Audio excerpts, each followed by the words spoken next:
Greetings, Guardians. As you know, the final shape is almost here, and today we were informed about a lot of changes coming to our class abilities, supers, and other information, such as a new keyword for stasis, all of which is really cool.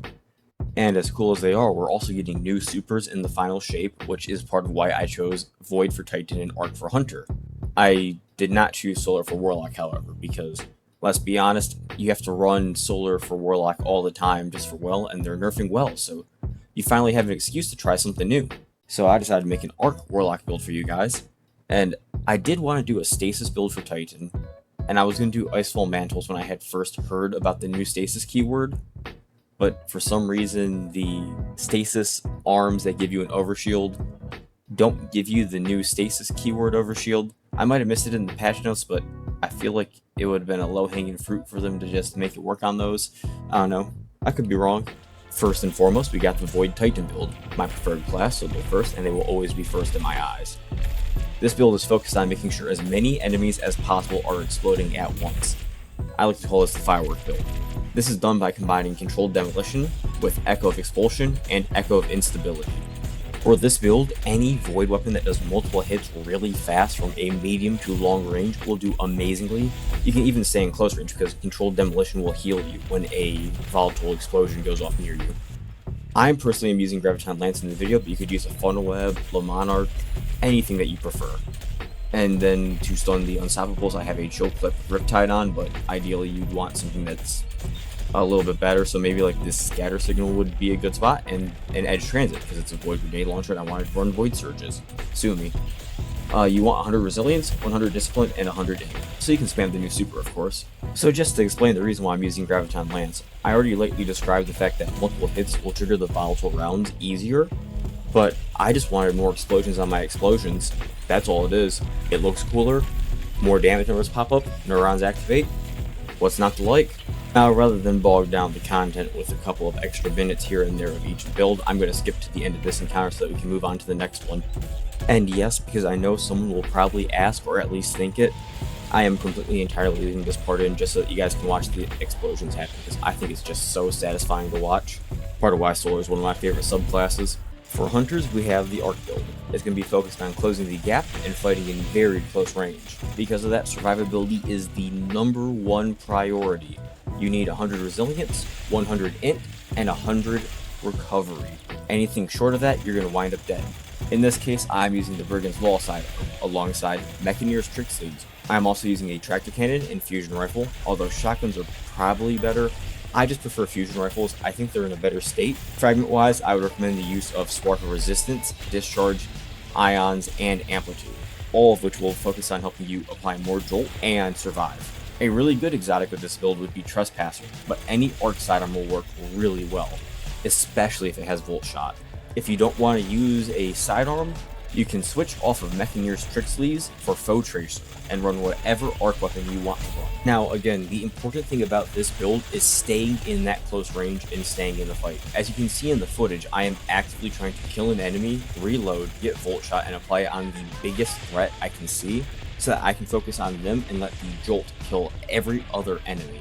You'll also notice that I have actively equipped weapons designed for stunning the champions that can be found within this Legend Lost sector. For stunning the overloads, I am using both Volt Shot, and Tractor Cannon.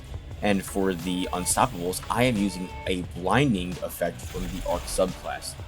This allows me to stun both the champions and still play the same build. Unlike the Titan build for the Warlock and the Hunter, I am going to say the positives and the negatives. For the Titan build, I have faith that my fellow Titans can logic through it. So, I have higher expectations for them than anyone else. So for the Hunters, the positives for this is that you can output some really high damage and do some very massive admin. I don't know how good your new super is going to be, but it's going to be very good for destroying majors, that's for sure. The negatives are, if you get hit too hard, you are going to fold. So play safe, play aggressive, and you'll be fine. You have your dodge, you can dodge out of getting attacked, and you can blind enemies by using the blinding grenade, or whatever grenade you prefer if you'd rather just use a strong pulse grenade to kill large groups of enemies, or whatever your opinion is. I just use blinding because I prefer it. Just should comment for the Hunter build, your fragments don't actually matter that much. As far as I can tell, the Arc Hunter fragments aren't actually that good. So Yeah, I just have the one that gives you the empowered melee, where you do the swing, kind of like how Consecration for Titan works. I think it looks cool. I don't think it's terribly great, but it looks cool. And who knows, maybe that new exotic armor that they showed will synergize with it and it'll be very good. Probably won't, but we'll see. For Warlocks, I know that you guys are salivating, so I saved yours for last. Hopefully you didn't make too much of a mess. So I started cooking and decided on an arc build, because I don't think a lot of Warlocks run arc. It's really fun. It's not very strong, but fun is what matters, kind of. The whole gimmick here is to generate as many ionic traces as possible to keep your abilities up and to keep Cold Heart stacked. In the video, I'm not going to actually use Cold Heart because I decided I wanted to try using Retrace Path, a arc trace rifle from Season of the Seraph that has triple tap and volt shot on it, which worked surprisingly well. For the exotic you want to run, you need the Crown of the Tempest or the Fallen Sunstar. Crown of the Tempest if you're trying to keep only your abilities up, Fallen Sunstar if you're trying to keep your teammates up. I go for Crown. For fragments, you want Spark of Beacons, Shock, Ion, and Discharge. For grenades, and yes, this does matter for this build, if it mattered for the other ones, I would have commented about it. You need Pulse or Storm grenades, mostly because they last longer and they do multiple hits to trigger the Jolt effects on their own abilities, and each grenade hit that triggers Jolt is going to get you another ionic trace. For this build that you see, as I commented earlier, I am using the Path of Least Resistance, an Arc Fusion Rifle, Crux Terminus with my favorite troll roll, kudos to anyone who can guess what it is before I say it here in a couple of seconds, and a Adept Warden's Law to stun the Unstoppables because I couldn't think of something fun to use. You guess what the troll roll is? It's Clown Cartridge Bipod. I get 3 rockets. They're low damage, but they're cool. Alright, positives of this build. You have a lot of AoE and a lot of ad clear, and because you have your grenades and your melees up, you can do a lot of damage to mages.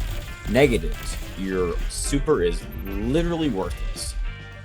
It's useful for ad clear, but let's be honest, it feels awful to pop your super for ad clear.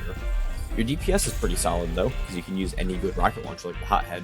Alright, you got the gist of this build so far, so let's skip ahead to the boss. I don't think there's anything that's too terribly pressing to say other than you want to have 100 discipline, 100 strength, and 100 resilience. You have healing from your healing rift, so you don't have to worry too much about recovery, although those two are intrinsically tied based on your stats, and unlike the Hunter's Dodge, the Warlock's Rift is actually on kind of a long cooldown, being at about a minute. However, you're going to get back up with Ionic Traces, so I don't think it's that important. Oh, actually there is one last thing I should comment about.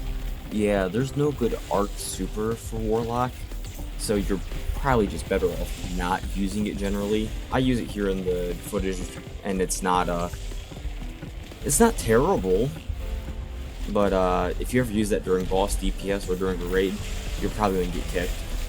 And you kind of deserve it, but you know, fair game. With that, I'm going to let the rest of the footage play out, because I don't think there's anything else I need to say. Remember to like, comment, sub, and check out some of the other videos on the channel if you enjoy the content. I try to be a little bit more humorous this time around. I don't think I did a terribly great job of it, but if I did, let me know in the comments. Oh, and before I forget, happy hunting, Guardians.